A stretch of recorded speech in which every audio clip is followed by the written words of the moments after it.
بسم اللہ الرحمن الرحیم۔ خلیفہ ہارون رشید کا ایک لڑکا 16 برس کی سن میں تھا۔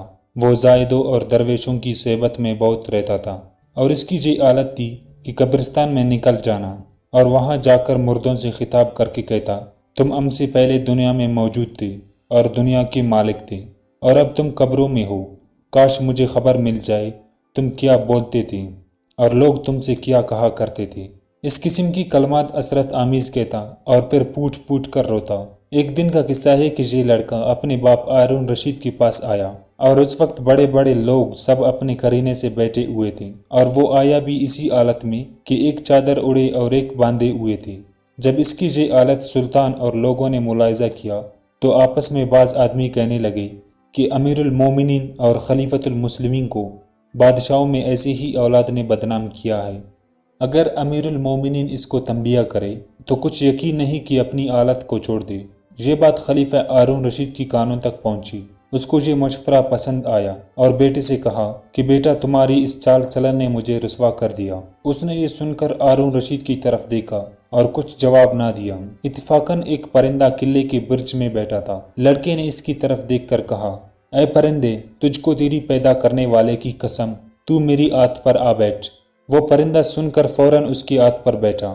کچھ دیر بعد اس نے کہا، اپنی جگہ پر چلا جاؤ، اور وہ چلا گیا اور کہا، تجھ کو تیری خالق کی قسم، امیر المومنین کی آت پر نہ آنا۔ قدرت کی یہ نشانی و کرشمہ و کرامات حاضرین کو دکھلا کر باپ سے کہا، ابا جان، میں آپ سے علیحدہ ہو رہا ہوں، اور یہ کہہ کر بے توشہ اور بے سامان چل کھڑا ہوا، صرف ایک قرآن شریف اور ایک انگوٹھی امرا لی جو کہ اس کی ماں نے اسے دی تھی۔ چلتے چلتے بسرا میں آ کر ٹھہرا اور مزدوروں کے ساتھ مٹی گارے کا کام اختیار کیا، اور ہفتے میں صرف ایک دن مزدوری کرتا اور ایک درم اور ایک وانگ مزدوری میں لیتا۔ ایک ہفتے میں ایک وانگ روز کے حساب سے استعمال کرتا۔ ابو عامر بصری کہتے ہیں کہ میرے گھر کے ایک دیوار ٹوٹ گئی تھی۔ میں اسے بنوانے کے ارادے سے مزدوروں کی تلاش میں نکلا۔ دیکھا کہ مزدوروں کی حالت میں ایک نہایت خوبصورت لڑکا ہے کہ میں نے ایسا اصیل لڑکا پہلے نہ دیکھا تھا۔ اس کے سامنے ایک زنبیل ہے اور قرآن مجید کی تلاوت کر رہا ہے۔ میں نے اس سے کہا، لڑکے، کچھ کام کرو گے؟ اس نے کہا، کیوں نہیں، کام کے لیے تو پیدا ہوئے ہیں، لیکن یہ بات بتاؤ کہ کس قسم کا کام لوگے؟ میں نے کہا، گارے مٹی کا کام کرنا ہوگا۔ کہا، بہتر ہے، لیکن ایک درم اور ایک وانگ لوں گا اور نماز کے وقت اپنی نماز پڑھوں گا۔ میں نے کہا، منظور ہے، چلو۔ میں لے کر آیا اور کام میں لگا کر چلا گیا۔ جب مغرب کا وقت آیا تو آ کر کیا دیکھتا ہوں کہ اس نے 10 آدمیوں کے برابر کا کام کیا ہے۔ میں اسے بجائے ایک درم اور ایک وانگ کے 2 درم پورے دینے لگا۔ اس نے کہا، ابو عامر، میں اسے لے کر کیا کروں گا، اور لینے سے صاف انکار کر دیا۔ پھر میں نے 1 درم اور 1 وانگ دے کر اسے رخصت کر دیا۔ دوسرے دن پھر میں اس کی تلاش میں بازار گیا، ہر طرف تلاش کیا، لیکن وہ کہیں نہیں ملا۔ میں نے لوگوں سے پوچھا کہ ایسی صورت و شان کا لڑکا جو مزدوری کرتا ہے کہاں ہے؟ لوگوں نے کہا، وہ صرف ہفتے کے دن مزدوری کیا کرتا ہے، اب تم اس کو صرف ہفتے کے دن دیکھو گی۔ میں نے سوچا کہ کام کو یہیں چھوڑ دے، جب وہ آئے یہ کام اسی سے لیں گے۔ جب ہفتے کا دن آیا تو میں اس کی تلاش میں بازار آیا، دیکھا تو اسی حالت میں موجود ہے۔ میں نے اس کو سلام کیا اور کام کے لیے اس سے کہا۔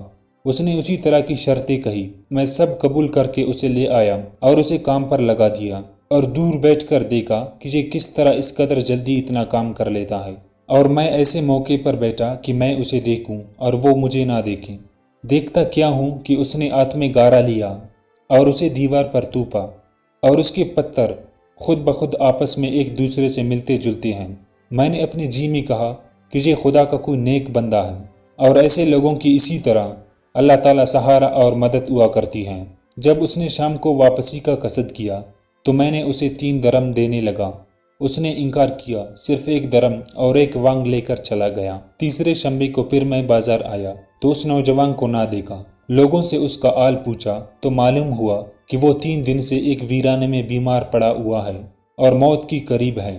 میں ایک شخص کو کچھ دیا اور کہا کہ بھائی، مجھے وہاں لے چل جس جگہ وہ بیمار اجل راحت قلوب رونق افروز ہیں۔ وہ مجھے ایک ویرانے میں لے گیا۔ دیکھا کہ نہ وہاں در ہے نہ دروازہ، نہ مزیری نہ کوئی سامان، راحت اسی لک و دک میدان میں بے کس و بے بس وہ جوان بے ہوش پڑا ہے۔ میں نے جا کر سلام کیا اور دیکھا تو سر کے نیچے ایک اینٹ کا ٹکڑا رکھا ہوا ہے اور مرنے کے قریب ہو رہا ہے اور موت کا انتظار کر رہا ہے۔ میں نے جا کر اسے دوبارہ سلام کیا تو اس نے آنکھ کھولی اور مجھے پہچانا اور کہا کہ آپ مجھے دفن کر دیجئے گا اور یہ قرآن شریف اور انگوٹھی امیر المومنین ہارون رشید کے پاس پہنچا دینا۔ دیکھو یہ خیال رکھنا کہ تم اپنے ہاتھ سے امیر المومنین کی ہاتھ میں دینا اور یہ کہنا کہ یہ میری پاس تمہاری ایک امانت ہے، ایک مسافر مسکین لڑکے نے سپرد کی ہے، اور امیر المومنین سے یہ بھی کہنا کہ دیکھو بیدار رہو، اس غفلت اور دھوکے میں تمہاری موت نہ آ جائے۔ یہی باتیں ہو رہی تھی کہ اس کی روح جسم سے پرواز کر گیا، اور اس وقت میں نے جانا کہ یہ خلیفہ کا جگر گوشہ ہے۔ میں نے اس کی سب وصیتوں کو پورا کیا اور قرآن شریف اور انگشتری لے کر بغداد آیا اور خلیفہ ہارون رشید کے محل کے ارادے سے نکلا، اور ایک بلند مقام پر جو میں جا کر کھڑا ہوا، دیکھا ایک عظیم الشان لشکر آ رہا ہے کہ اس میں تقریباً 1000 سوار ہوں گے، پھر اس کے بعد پے در پے 10 رسالے ہیں اور ہر رسالے میں ہزار سوار تھے۔ 10ویں رسالے میں امیر المومنین ہارون رشید تھے۔ میں نے پکارا کہ تم کو قرابت رسول صلی اللہ علیہ وسلم کی قسم ہے، ذرا رک جاؤ۔ جب امیر المومنین نے مجھ کو دیکھا اور آواز سنی تو رکنے کو کہا۔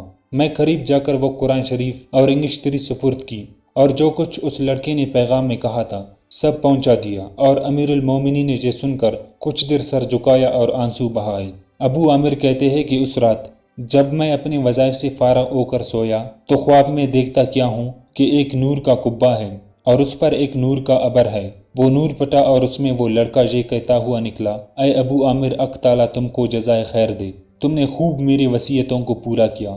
میں نے پوچھا بیٹا تم پر کیا گزر رہی ہے اور تمہارا ٹھکانہ کہاں ہے؟ اس نے کہا اپنی پروردگار رحیم و کریم کے پاس ہوں اور وہ مجھ سے راضی ہے، کچھ ناراض نہیں، اور مجھے ایسی نعمتیں عطا فرمائی کہ نہ کسی کی آنکھ نے دیکھی اور نہ کسی کی کان نے سنی اور نہ کسی کے دل پر ان کا خیال گزرا، اور حق تعالیٰ نے قسم کھا کر فرمایا ہے کہ جو بندہ دنیا کی نجاستوں سے ایسا نکل کر آئے گا جیسا کہ تو نکل کر آیا ہے تو اس کو ایسی نعمتیں دوں گا جیسی تجھے دی ہیں۔ اس کے بعد میری آنکھ کھلی تو دل میں اس کی باتوں سے اور بشارت سے ایک خوشی اور سرور پایا۔